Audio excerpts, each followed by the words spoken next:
ॐ प्रकृत्यै नमः। ॐ विकृत्यै नमः। ॐ विद्यायै नमः। ॐ सर्वभूतहितप्रदायै नमः। ॐ श्रद्धायै नमः। ॐ विभूत्यै नमः। ॐ सुरम्यै नमः। ॐ परमात्मिकायै नमः। ॐ वाच्यै नमः।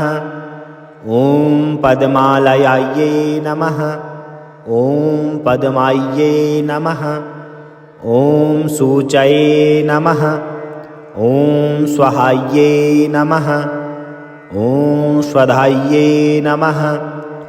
ॐ सुधायै नमः। ॐ धन्यायै नमः। ॐ हिरण्यमय्यै नमः। ॐ लक्ष्म्यै नमः। ॐ नित्यपुष्टायै नमः। ॐ विभावर्यै नमः। ॐ आदितये नमः। ॐ दीप्तायै नमः। ॐ वसुधायै नमः। ॐ वसुधारण्यै नमः। ॐ कमलायै नमः। ॐ कान्त्यै नमः। ॐ कामाक्ष्यै नमः। ॐ क्रोधसम्भवायै नमः। ॐ अनुग्रहप्रदायै नमः। ॐ बुद्धये नमः। ॐ अनघायै नमः। ॐ हरिवल्लभायै नमः। ॐ अशोकायै नमः। ॐ अमृतायै नमः। ॐ दीपायै नमः। ॐ लोकशोकविनाशिन्यै नमः। ॐ धर्मनिलयायै नमः। ॐ करुणायै नमः। ॐ लोकमातरायै नमः। ॐ पद्मप्रियायै नमः। ॐ पद्महस्तायै नमः। ॐ पद्माक्ष्यै नमः। ॐ पद्मसुन्दर्यै नमः। ॐ पद्मोद्भवायै नमः। ॐ पद्ममुख्यै नमः। ॐ पद्मनाभप्रियायै नमः।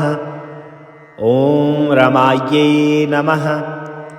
ॐ पद्ममालाधरायै नमः।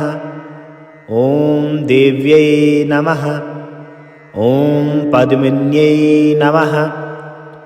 ॐ पद्मगन्धिन्यै नमः। ॐ पुण्यगन्धायै नमः। ॐ सुप्रसन्नायै नमः।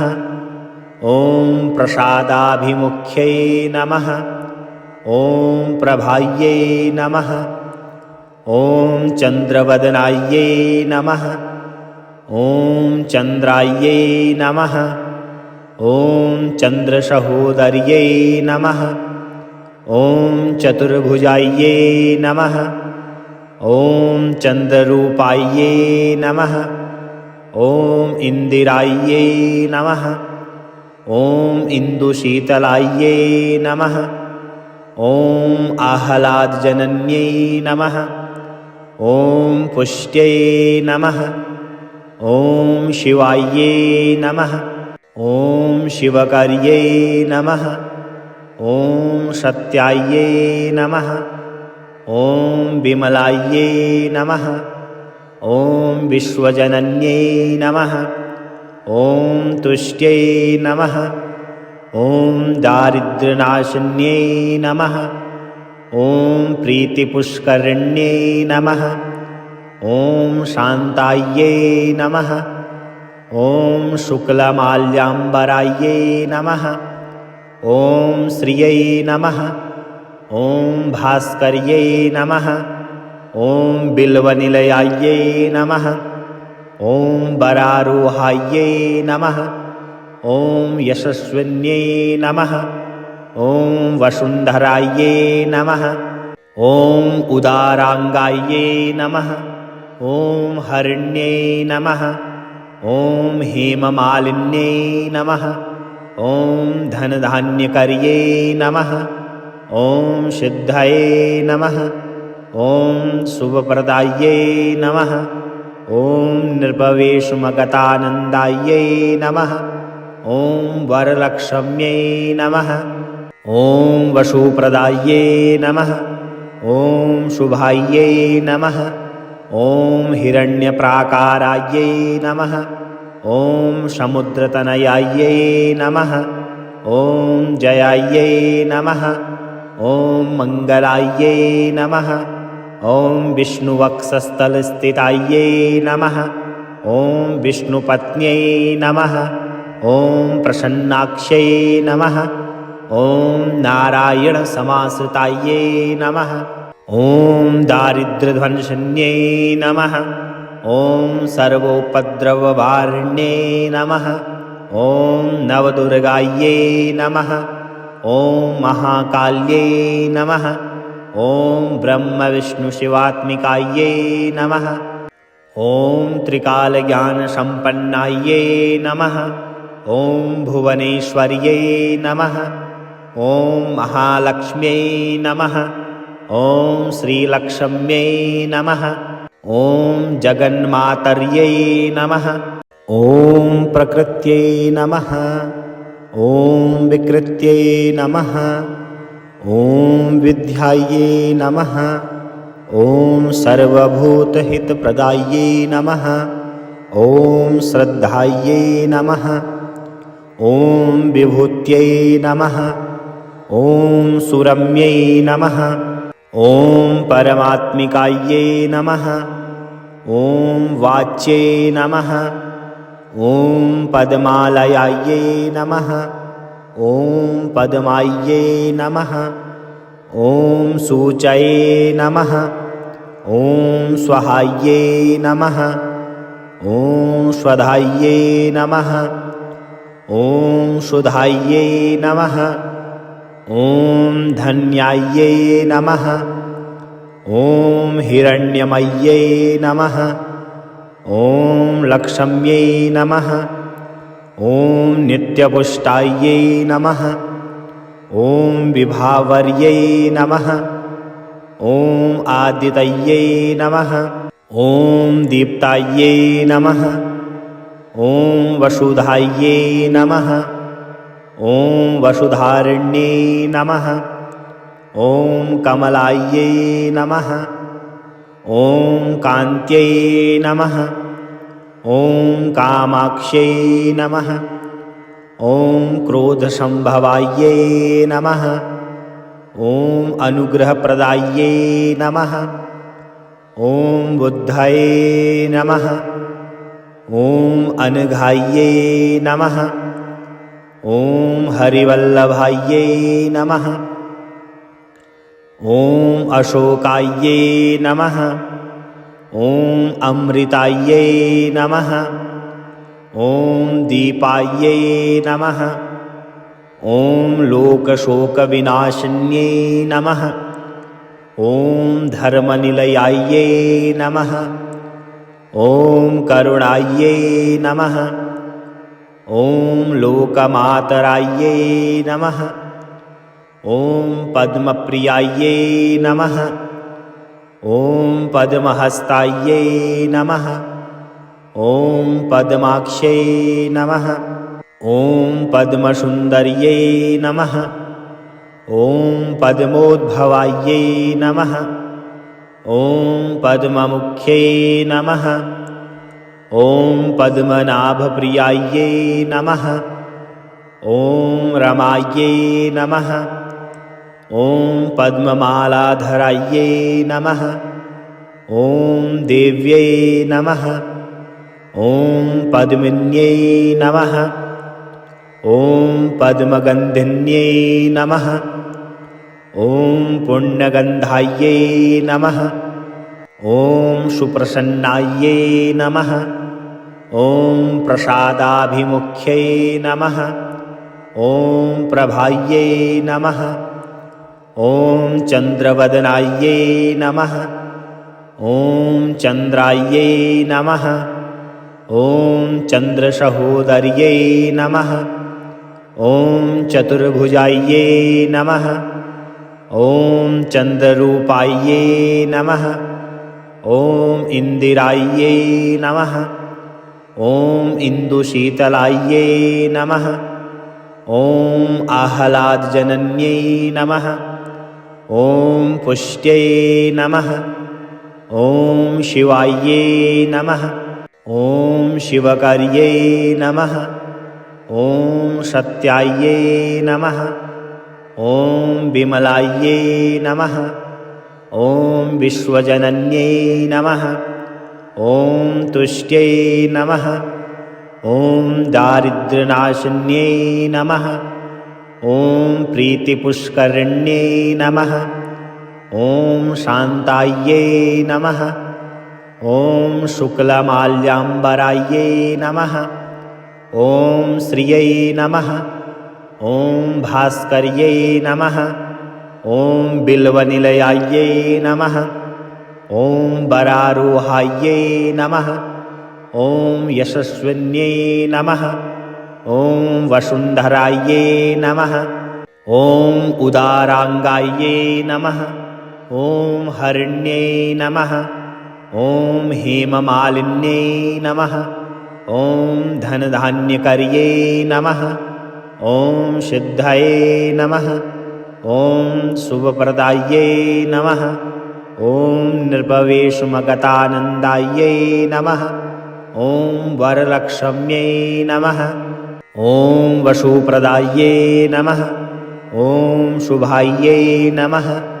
ॐ हिरण्यप्राकारायै नमः। ॐ समुद्रतनयायै नमः। ॐ जयायै नमः। ॐ मङ्गलायै नमः। ॐ विष्णुवक्षस्थलस्थितायै नमः। ॐ विष्णुपत्न्यै नमः।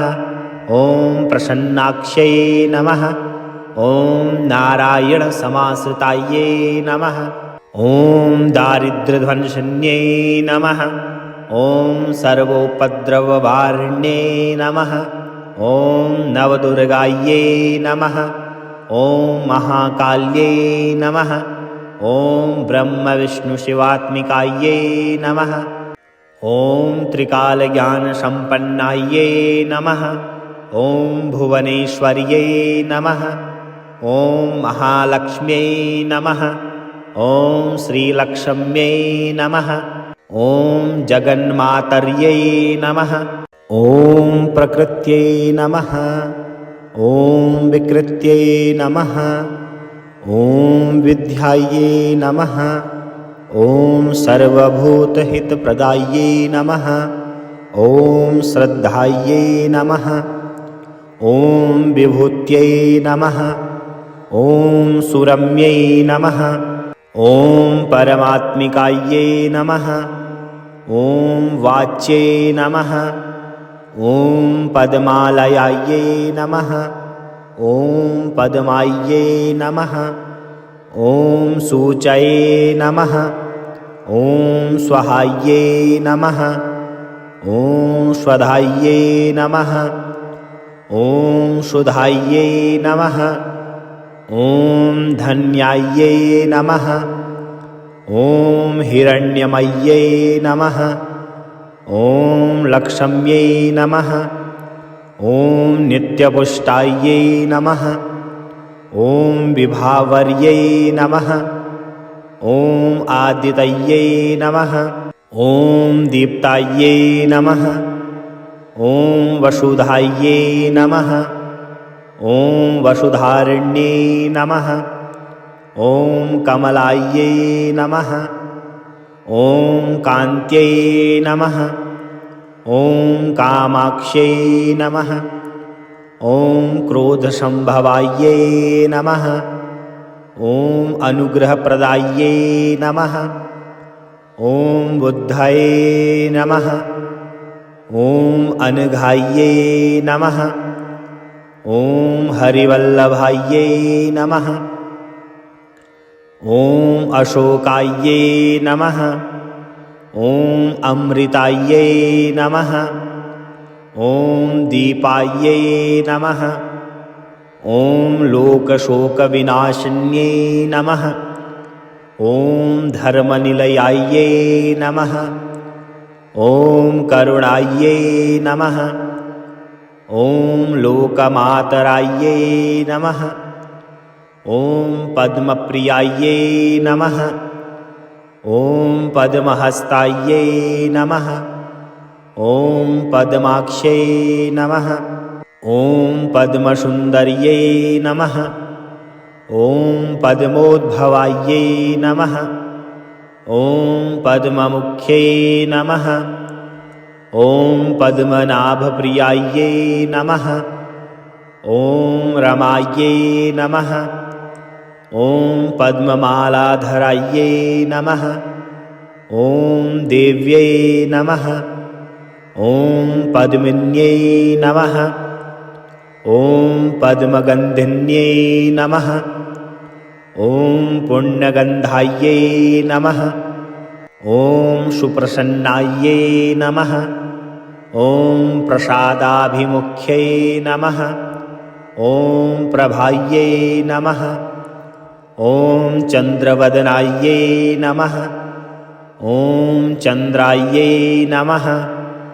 ॐ चन्द्रसहोदर्यै नमः। ॐ चतुर्भुजायै नमः। ॐ चन्द्ररूपायै नमः। ॐ इन्दिरायै नमः। ॐ इन्दुशीतलायै नमः। ॐ आह्लादजनन्यै नमः। ॐ पुष्ट्यै नमः। ॐ शिवायै नमः। ॐ शिवकार्यै नमः। ॐ सत्यायै नमः। ॐ विमलायै नमः।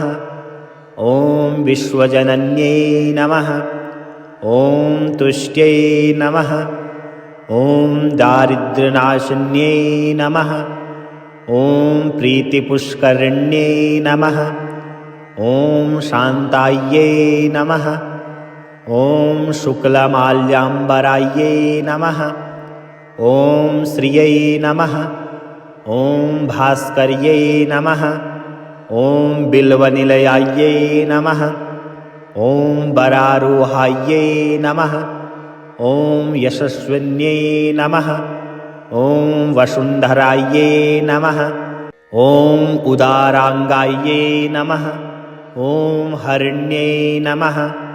ॐ हेममालिन्यै नमः। ॐ धनधान्यकर्यै नमः। ॐ सिद्धये नमः। ॐ शुभप्रदायै नमः। ॐ निर्भवेशुमगतानन्दायै नमः। ॐ वरलक्ष्म्यै नमः। ॐ वसुप्रदायै नमः। ॐ शुभायै नमः। ॐ हिरण्यप्राकारायै नमः। ॐ समुद्रतनयायै नमः। ॐ जयायै नमः। ॐ मङ्गलायै नमः। ॐ विष्णुवक्षस्थलस्थितायै नमः। ॐ विष्णुपत्न्यै नमः। ॐ प्रसन्नाक्ष्यै नमः। ॐ नारायणसमाश्रितायै नमः। ॐ दारिद्र्यध्वंसिन्यै नमः। ॐ सर्वोपद्रववारिण्यै नमः। ॐ नवदुर्गायै नमः। ॐ महाकाल्यै नमः। ॐ ब्रह्मविष्णुशिवात्मिकायै नमः। ॐ त्रिकालज्ञानसम्पन्नायै नमः। ॐ भुवनेश्वर्यै नमः। ॐ महालक्ष्म्यै नमः। ॐ श्रीलक्ष्म्यै नमः। ॐ जगन्मातर्यै नमः। ॐ प्रकृत्यै नमः। ॐ विकृत्यै नमः। ॐ विद्यायै नमः। ॐ सर्वभूतहितप्रदायै नमः। ॐ श्रद्धायै नमः। ॐ विभूत्यै नमः। ॐ सुरम्यै नमः। ॐ परमात्मिकायै नमः। ॐ वाच्यै नमः। ॐ पद्मालयायै नमः। ॐ पद्मायै नमः। ॐ सूचये नमः। ॐ स्वाहायै नमः। ॐ स्वधायै नमः। ॐ शुद्धायै नमः। ॐ धन्यायै नमः। ॐ हिरण्यमय्यै नमः। ॐ लक्ष्म्यै नमः। ॐ नित्यपुष्टायै नमः। ॐ विभावर्यै नमः। ॐ आदितये नमः। ॐ दीप्तायै नमः। ॐ वसुधायै नमः। ॐ वसुधारिण्यै नमः। ॐ कमलायै नमः। ॐ कान्त्यै नमः। ॐ कामाक्ष्यै नमः। ॐ क्रोधसम्भवायै नमः। ॐ अनुग्रहप्रदायै नमः। ॐ बुद्धये नमः। ॐ अनघायै नमः। ॐ हरिवल्लभायै नमः। ॐ अशोकायै नमः। ॐ अमृतायै नमः। ॐ दीपायै नमः। ॐ लोकशोकविनाशिन्यै नमः। ॐ धर्मनिलयायै नमः। ॐ करुणायै नमः। ॐ लोकमातरायै नमः। ॐ पद्मप्रियायै नमः। ॐ पद्महस्तायै नमः। ॐ पद्माक्ष्यै नमः। ॐ पद्मसुन्दर्यै नमः। ॐ पद्मोद्भवायै नमः। ॐ पद्ममुख्यै नमः। ॐ पद्मनाभप्रियायै नमः। ॐ रमायै नमः। ॐ पद्ममालाधरायै नमः। ॐ देव्यै नमः। ॐ पद्मिन्यै नमः। ॐ पद्मगन्धिन्यै नमः। ॐ पुण्यगन्धायै नमः। ॐ सुप्रसन्नायै नमः। ॐ प्रसादाभिमुख्यै नमः। ॐ प्रभायै नमः। ॐ चन्द्रवदनायै नमः। ॐ चन्द्रायै नमः। ॐ चन्द्रसहोदर्यै नमः। ॐ चतुर्भुजायै नमः। ॐ चन्द्ररूपायै नमः। ॐ इन्दिरायै नमः। ॐ इन्दुशीतलायै नमः। ॐ आह्लादजनन्यै नमः। ॐ पुष्ट्यै नमः। ॐ शिवायै नमः। ॐ शिवकार्यै नमः। ॐ सत्यायै नमः। ॐ विमलायै नमः। ॐ विश्वजनन्यै नमः। ॐ तुष्ट्यै नमः। ॐ दारिद्र्यनाशिन्यै नमः। ॐ प्रीतिपुष्करिण्यै नमः। ॐ शान्तायै नमः। ॐ शुक्लमाल्याम्बरायै नमः। ॐ श्रियै नमः। ॐ भास्कर्यै नमः। ॐ बिल्वनिलयायै नमः। ॐ वरारोहायै नमः। ॐ यशस्विन्यै नमः। ॐ वसुन्धरायै नमः। ॐ उदाराङ्गायै नमः। ॐ हरिण्यै नमः। ॐ हेममालिन्यै नमः। ॐ धनधान्यकर्यै नमः। ॐ सिद्धये नमः। ॐ शुभप्रदायै नमः। ॐ निर्भवेशमगतानन्दायै नमः। ॐ वरलक्ष्म्यै नमः। ॐ वसुप्रदायै नमः। ॐ शुभायै नमः। ॐ हिरण्यप्राकारायै नमः। ॐ समुद्रतनयायै नमः। ॐ जयायै नमः। ॐ मङ्गलायै नमः। ॐ विष्णुवक्षस्थलस्थितायै नमः। ॐ विष्णुपत्न्यै नमः। ॐ प्रसन्नाक्ष्यै नमः। ॐ नारायणसमाश्रितायै नमः। ॐ दारिद्र्यध्वंसिन्यै नमः। ॐ सर्वोपद्रववारिण्यै नमः।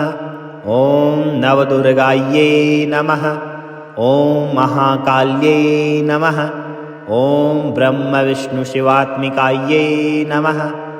ॐ त्रिकालज्ञानसम्पन्नायै नमः। ॐ भुवनेश्वर्यै नमः। ॐ महालक्ष्म्यै नमः। ॐ श्रीलक्ष्म्यै नमः। ॐ जगन्मातर्यै नमः।